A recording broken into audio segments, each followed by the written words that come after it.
Hello दोस्तों, आपका फिर से स्वागत है हमारे YouTube फैमिली में। और दोस्तों मेरा नाम है रोहित कुमार और दोस्तों मेरे को 12 साल का एक्सपीरियंस है। और दोस्तों मैं माइक्रोसॉफ्ट सर्वर के ऊपर आप लोगों को ट्रेनिंग प्रोवाइड करवाता हूं। तो दोस्तों आज मैं आपके लिए जो है वो माइक्रोसॉफ्ट सर्वर के अंदर जो हमारा DNS होता है, तो मैं आपके लिए आज का टॉपिक लेके आया हूँ। सेकेंडरी DNS सर्वर को हम कैसे कॉन्फ़िगर कर सकते हैं और इसके क्या क्या बेनिफिट होते हैं। तो चलिए दोस्तों, जैसे कि हमने आपको अपने लास्ट वीडियो में बताया था जी, यहाँ पर हमने एक अपना से जो प्राइमरी DNS है वो हमने बनाया था, जिसका डोमेन नेम nitin.com था। और हमने अपनी एक कंपनी को जो है वो यहाँ पर रजिस्टर्ड करवाया था, जिसका नाम server8.nitin.com था। तो ये हमारा एक प्राइमरी सर्वर है दोस्तों। यहाँ पर जो है वो हमने इसका एक एलियास नेम भी क्रिएट किया था, www। आप ये वाली वीडियो भी आप मेरी देख सकते हैं, www.nitin.com, ये इसका एक हमने एलियास नेम क्रिएट किया था। अब दोस्तों मैं आपको बताता हूं कि सेकेंडरी सर्वर जो है इसके बेनिफिट क्या होते हैं और ये हमें क्यों बनाना चाहिए, ये कंपलसरी क्यों है। तो दोस्तों आप सुन के हैरान होंगे कि भाई ये प्राइमरी सर्वर जो है जी भाई ये कभी भी तो फेल हो सकता है। ऐसा तो है नहीं जी भाई, ये हमेशा उम्र चलेगा। एक कंप्यूटर तो एक मशीन ही तो है, तो ये कभी भी फेल हो सकती है। अगर दोस्तों ये मशीन हमारी जो है यहाँ पर फेल हो जाती है अचानक से, तो हमारा जो क्लाइंट है इसको रिप्लाई कौन करेगा, इसको रेस्पॉन्स कौन देगा। जैसे कि अभी आपने देखा कुछ टाइम पहले कि व्हाट्सएप और जियो के नेटवर्क बहुत ज़्यादा डाउन हो गए थे 3-4 घंटे के लिए, तो उसका पता नहीं कितने करोड़ रुपए का नुकसान हो गया। तो दोस्तों कंपनी चाहती है कि यार उसका लॉस ना हो। तो इस केस में दोस्तों हम क्या करेंगे कि यहाँ पर जो है वो एक दूसरा सर्वर जो है वो रखेंगे और दोस्तों उस सर्वर के ऊपर भी जो है वो हम DNS को इंस्टॉल करेंगे। लेकिन दोस्तों इस बार जो है ये जो सर्वर बनेगा ना, वो हमारा एक सेकेंडरी DNS सर्वर बनेगा। कहने का मतलब है कि प्राइमरी की एक जीरोक्स कॉपी बन जाएगा कि जो सारी चीज़ें प्राइमरी के ऊपर हमने कॉन्फ़िगर की हुई हैं वो सेकेंडरी के ऊपर आके भी सेव हो जाएगी। और दोस्तों इसका भी अपना एक IP एड्रेस होगा। तो जैसे कि फॉर एग्जांपल इसका जो IP एड्रेस है वो 192.168.100.61 है। तो दोस्तों यहां पर आप दूसरा सर्वर 2022 के ऊपर भी सेकेंडरी DNS को बना सकते हैं, सर्वर 2016 के ऊपर भी बना सकते हैं, सर्वर 2019 के ऊपर भी बना सकते हैं और दोस्तों सर्वर 2012 के या 2008 के ऊपर भी बना सकते हैं। तो दोस्तों यहां पर जो हमारा प्राइमरी सर्वर है वो सर्वर 2022 के ऊपर है और सेकेंडरी के लिए मैंने एक सर्वर 2022 को लिया है। तो दोस्तों चलो मैं यहाँ पर आपको लेके चलता हूँ अपने डायग्राम पर। तो दोस्तों जैसे कि आप देख रहे हैं कि ये मेरा एक सर्वर 2022 है, ठीक है। और दोस्तों ये मेरा एक प्राइमरी DNS है। मैं आपको टूल्स में लेके चलता हूँ यहाँ पर। तो यहाँ पर आप DNS मैनेजर के अंदर आप जाके देख सकते हैं कि यहाँ पर जो है वो हमारा एक nitin.com क्रिएट है और ये हमारा एक प्राइमरी DNS है। कैसे हम पहचान करेंगे, अगर आप nitin.com को राइट क्लिक करके इसकी प्रॉपर्टी जाएंगे तो देखो दोस्तों यहाँ पर आपको टाइप में दिखा देगा कि एक प्राइमरी सर्वर है। तो यहाँ से भी आप चेक कर सकते हैं। इसी तरीके से दोस्तों हमारे पास यहाँ पर ये क्लाइंट है और दोस्तों यहाँ पर जो है ये हमारे पास एक सर्वर 2012 है। इसके अंदर अभी कुछ भी इंस्टॉल नहीं है और दोस्तों मैं इसको जो है वो DNS का सेकेंडरी DNS सर्वर के तौर पे इसे मैं कॉन्फ़िगर करने जा रहा हूँ। तो दोस्तों आप देख सकते हैं यहाँ पर टूल्स में जाके यहाँ पर अभी जो है वो DNS इंस्टॉल हुआ है, ठीक है। तो आप चाहें तो यहाँ से DNS को इंस्टॉल भी कर सकते हैं, जैसे कि हमने आपको लास्ट वीडियो में बताया था कि DNS कैसे इंस्टॉल होता है। अगर यहाँ पर पहले से कुछ बना हुआ है तो आप इसे राइट क्लिक करके यहां से जो है वो डिलीट कर देंगे। तो दोस्तों यहां से जो है हमने इसको राइट क्लिक करके जो हमारा पहले बना हुआ था उसको हमने डिलीट कर दिया। अगर दोस्तों आपको DNS इंस्टॉल करना नहीं आता है तो आप प्राइमरी DNS की पूरी वीडियो देख सकते हैं और वहां से आप सीख सकते हैं कि DNS कैसे इंस्टॉल होता है। या फिर नॉर्मली आप ऐड रोल एंड फीचर्स पर क्लिक करके और यहां से जो है 3 बार नेक्स्ट करके और यहां से DNS को टिक करके अपने DNS को इंस्टॉल कर सकते हैं। अब दोस्तों जो मेन चीज है वो DNS इंस्टॉलेशन तो सेम है, वो इंस्टॉलेशन चाहे प्राइमरी हो सेकेंडरी हो सबका सेम होता है, लेकिन कॉन्फ़िगरेशन जो है वो चेंज होती है। तो दोस्तों इस टाइम मैं जो हूँ वो हूँ सेकेंडरी सर्वर पर, जिसको मेरे को DNS सेकेंडरी सर्वर बनाना है। तो दोस्तों सबसे पहले मैं अपने प्राइमरी सर्वर से जो है वो इसकी कनेक्टिविटी को चेक करूंगा। तो उसके लिए मेरे को पता होना चाहिए जी भाई जो मेरा प्राइमरी है उसका IP एड्रेस क्या है। तो दोस्तों यहाँ पर प्राइमरी का IP एड्रेस है 192.168.100.100 और सेकेंडरी का है 192.168.100.61। तो यहाँ पर मैं आपको दिखा देता हूँ जी भाई सेकेंडरी का जो लोकल सर्वर पर मैं क्लिक करता हूँ तो यहाँ पर मैं आपको अपना IP एड्रेस दिखा देता हूँ जी भाई हमारा जो IP एड्रेस है वो 61 है। अब मैं यहां से दोस्तों वो प्राइमरी से पिंग कर लेता हूं PING स्पेस 192.168.100.100 100 और मैंने एंटर किया तो देखो दोस्तों मेरे को यहाँ पर जो है वो प्राइमरी सर्वर से रिप्लाई मिल गया। अब दोस्तों मेरे को क्या करना है जी, जो मेरा सेकेंडरी सर्वर है इसके लैन कार्ड में सेकेंडरी सर्वर के डीएनएस में जाके जो है वो एंटर करना है। तो मैं यहाँ से जो है दोस्तों अपने आईपी एड्रेस को यहाँ पर एंटर कर देता हूँ 192.168.100.100। तो हमने यहाँ पर अपने प्राइमरी सर्वर का आईपी एड्रेस डाला, ओके किया और यहाँ से देन इसको क्लोज किया। अब हम इसे एक बार डिसेबल कर लेते हैं और यहाँ से इसको इनेबल कर लेते हैं। अब दोस्तों हमने करना क्या है, यहाँ से हमने जो है वो टूल्स पे जाना है, सर्वर 2012 के अंदर है हमें डीएनएस पे जाना है। यहाँ से दोस्तों आपका ये डीएनएस मैनेजर ओपन हो गया है। अब यहाँ से दोस्तों हमें जाना है ये सर्वर 2012 के अंदर हम आगे फॉरवर्ड लुकअप जोन आपको दिखाई दे रहा है, आप यहाँ पे राइट क्लिक करेंगे और न्यू जोन में क्लिक करेंगे, देन आप नेक्स्ट करेंगे। अब देखो दोस्तों यहाँ से हमसे पूछा जा रहा है जी हमें क्या बनाना है, प्राइमरी या सेकेंडरी। तो दोस्तों प्राइमरी तो हमारा ऑलरेडी 2022 पे बना हुआ है, हमें तो उसका जीरोक्स चाहिए। तो हम दोस्तों यहाँ पर जो है वो सेकेंडरी को सेलेक्ट करेंगे और नेक्स्ट करेंगे। अब दोस्तों यहाँ पर हमें वही नाम डालना है जो कि जोन नेम हमारा प्राइमरी का है। तो एक बार हम अपने प्राइमरी का जोन नेम देख लेते हैं यहाँ से, जैसे कि आप देख रहे हैं जी nitin.com है। तो हम यहाँ पर जाके अब सेकेंडरी में डालेंगे nitin.com। इसके बाद दोस्तों आप यहां से नेक्स्ट करेंगे। अब देखो दोस्तों यहां से मांग रहा है मास्टर सर्वर। तो मास्टर सर्वर मतलब दोस्तों आप अपने प्राइमरी डीएनएस सर्वर का जो आईपी एड्रेस है वो यहां पर मेंशन करेंगे, ठीक है। और दोस्तों यहां पर नीचे हम क्लिक करेंगे, देन अब यहां से देखो हमें ग्रीन टिक मिल गया है, हम यहां से अब नेक्स्ट करेंगे। अब यहां पर हम फिनिश कर देंगे। अब देखो दोस्तों यहां पर जो है ये हमारा सेकेंडरी सर्वर जो है वो बन चुका है। अब यहाँ पर जो है वो आप देख सकते हैं, मैं इसको रिफ्रेश करूंगा तो यहाँ पर जो है ये हमें कोई भी इंफॉर्मेशन जो है वो शो नहीं करा रहा है। तो दोस्तों ये शो इसलिए नहीं करा रहा है क्योंकि प्राइमरी सर्वर ने अभी अलाउ नहीं किया सेकेंडरी को जी भाई तुम मेरे डेटा को जो है अपने पास कॉपी पेस्ट कर लो।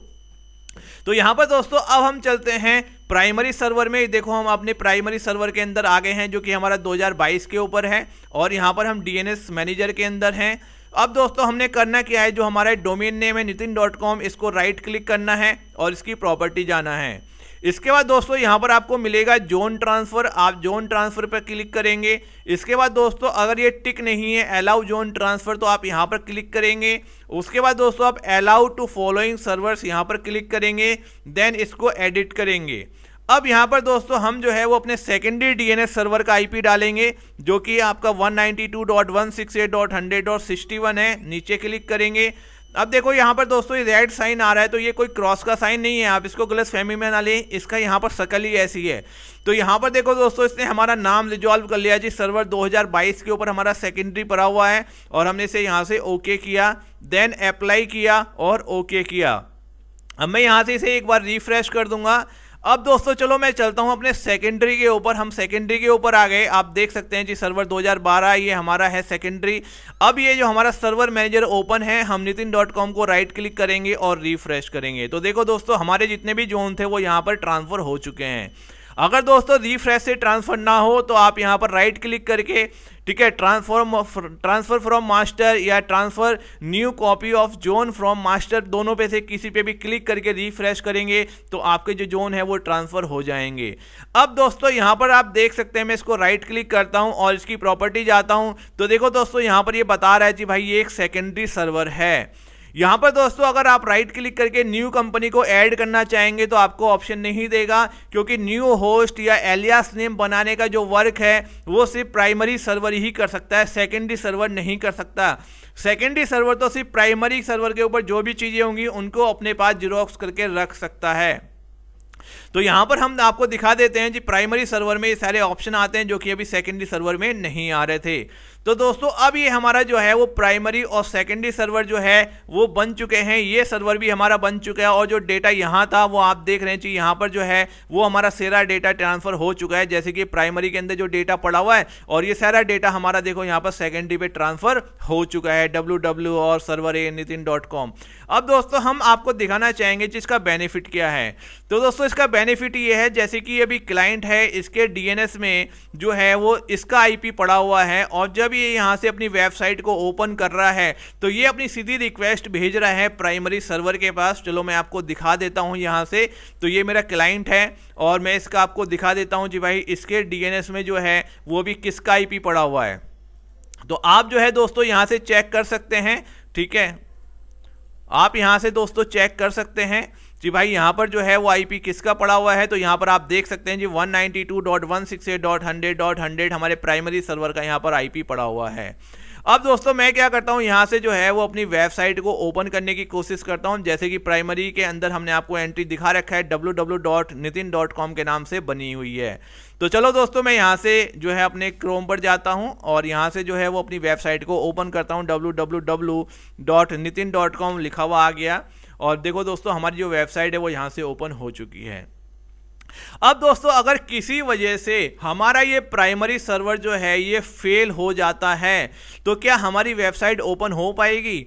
तो चलो दोस्तों अब हम अपने प्राइमरी सर्वर को जो है वो फेल करने की कोशिश करते हैं। तो यहाँ से दोस्तों हम चलते हैं अपने प्राइमरी सर्वर पर और हमें करना क्या है जी, इसके जो है वो नेटवर्क में जाना है, राइट क्लिक करके इसकी प्रॉपर्टी जाना है और दोस्तों हम जो है वो इसकी जो हमारी इथरनेट है हम इसको डिसेबल कर देंगे। इसकी इथरनेट की हम सर्विस ही बंद कर दे रहे हैं ताकि इसके पास जो है वो किसी का भी पिंग ना आए और ये किसी को भी रिप्लाई ना दे, या आप अपनी वायर को निकाल सकते हैं।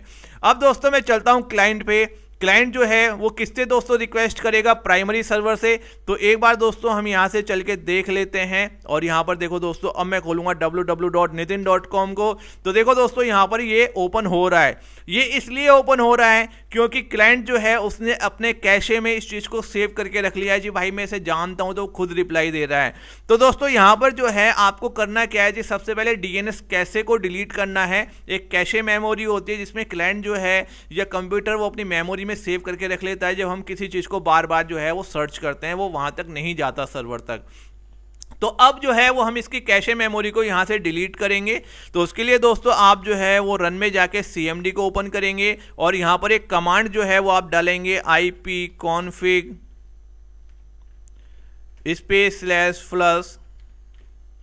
/+DNS और मैंने इसको एंटर किया। तो आप देख रहे हैं कि यहाँ से जो है जो हमारी कैशे मेमोरी थी वो अच्छे से रिमूव हो गई है, ठीक है। अब दोस्तों हम क्या करेंगे, यहाँ से अपने ब्राउज़र को ओपन करेंगे और यहाँ से अब फिर से दोस्तों हम www.nitin.com को ओपन करने की कोशिश करेंगे। तो जैसे ही दोस्तों आप देख रहे हैं जी हमारे पास अभी कोई भी यहाँ पर जो है वो रेस्पॉन्स नहीं आ रहा है, ठीक है। हम फिर से दोस्तों यहाँ पर एक बार कोशिश करते हैं www.nitin.com और दोस्तों हम यहाँ पर एंटर करते हैं। तो देखो दोस्तों यहाँ पर जो है ये आपका घूमे जा रहा है, गोल गोल घूमे जा रहा है, गोल गोल घूमे जा रहा है, लेकिन आपके पास कोई भी रेस्पॉन्स नहीं आ रहा। इसको दूसरा तरीका दोस्तों चेक करने, देखो यहाँ पर इसने बोल दिया है this site can not be reached, वहाँ तक ये पहुँच ही नहीं पा रहा है क्योंकि हमारा जो प्राइमरी सर्वर है वो इस टाइम डाउन है। इसको दूसरा चेक करने का तरीका ये है दोस्तों, आप जो है ना CMD में जाएं और यहाँ से आप पिंग करके भी देख सकते हैं, पिंग स्पेस www.nitin.com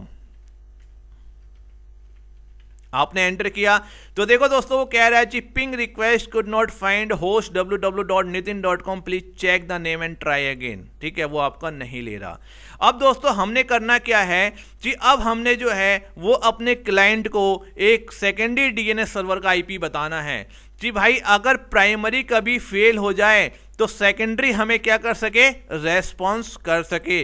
तो दोस्तों हमारे क्लाइंट के अंदर वो प्राइमरी और सेकेंडरी दोनों ही सर्वर के IP एड्रेस होना कंपलसरी हैं। तो जैसे कि यहाँ पर आपको पता है कि भाई ये सर्वर 2012 हमारा सेकेंडरी सर्वर है और दोस्तों इसका जो IP एड्रेस है वो मैंने आपको बताया है जी 192.168.100.61 है। तो चलो दोस्तों हम चलते हैं क्लाइंट में। अब क्लाइंट में जाने के बाद हम जो है इसके नेटवर्क की प्रॉपर्टी में जाते हैं जहाँ पर हम IP एड्रेस देते हैं और यहाँ पर आप देख सकते हैं कि भाई प्राइमरी का IP पहले से डला हुआ है। अब हम यहाँ पर जो है वो सेकेंडरी सर्वर का IP एड्रेस मेंशन करा देते हैं। इसके बाद दोस्तों अब हम यहाँ से जो है वो ओके कर देते हैं, इसे एक बार ओके कर देते हैं और अब इसे हम डिसेबल करके जो है वो एक बार यहाँ से इनेबल कर देंगे ताकि हमारी सर्विस जो है वो अच्छे से जो है वो इनेबल हो जाए। अब दोस्तों सबसे पहले जो है वो मैं आपको पिंग करा के दिखा देता हूं, जो कि अभी नहीं हो रहा था। मैंने इसी कमांड को लिया और एंटर किया। अब यहां से देखते हैं, देखो दोस्तों अब हमें रिप्लाई आ गया है हमारे सर्वर से। तो दोस्तों सबसे पहले हमारे क्लाइंट ने जो है वो प्राइमरी के पास रिक्वेस्ट भेजी, प्राइमरी ने उसको नकार दिया, जी भैया मैं तो एक्सेप्ट ही नहीं कर रहा हूँ रिक्वेस्ट। तो उसने तुरंत सेकेंडरी के पास भेजी और सेकेंडरी ने जो है वो हमें रिप्लाई दे दिया, ठीक है। अब इसी तरीके से मैं गूगल क्रोम पे जाता हूँ और यहाँ से दोस्तों अब मैं अपनी वेबसाइट को जो है वो ओपन करता हूँ। देखो देखो दोस्तों हमारी जो वेबसाइट है वो यहाँ से क्या हो चुकी है, ओपन हो चुकी है। तो इस तरीके से दोस्तों हमारा जो सेकेंडरी डीएनएस सर्वर है वो वर्क करता है। आप चाहें तो यहाँ पे जाके देख सकते हैं जी, प्राइमरी जो है वो भी डिसेबल ही है। अब दोस्तों मैं प्राइमरी को यहाँ से इनेबल भी कर देता हूँ, तो जो हमारा क्लाइंट है, ठीक है, वो अब अपने आप से प्राइमरी पे शिफ्ट हो जाएगा और यहाँ पर कोई भी किसी भी टाइप का एरर नहीं आएगा, या कभी भी हमारा प्राइमरी डाउन होता है तो हमारा जो सर्वर है वो, हमारा जो क्लाइंट है वो सेकेंडरी पे शिफ्ट हो जाएगा। बस हमारे क्लाइंट की जो लैन कार्ड की प्रॉपर्टी है दोस्तों, वहाँ पर प्राइमरी और सेकेंडरी दोनों ही सर्वर के जो है वो आईपी एड्रेस होना कंपलसरी है। तो दोस्तों आप अपनी इंडस्ट्री में जो है वो सेकेंडरी सर्वर को जरूर बना के रखें, ताकि अगर कभी प्राइमरी सर्वर जो है वो हमारा डाउन हो जाए तो सेकेंडरी सर्वर से जो है वो आपको एक बैकअप मिल सके और आपके क्लाइंट का जो वर्क है वो रुके ना, वो स्मूथली जो है ऐसे का ऐसा ही चलता रहे। तो दोस्तों इस वीडियो में इतना ही। अगर आपको हमारी वीडियो अच्छी लगी हो तो आप हमारी वीडियो को लाइक करें, शेयर करें और दोस्तों साथ में जो है वो हमारे चैनल को सब्सक्राइब करना ना भूलें। Thank you for watching this video.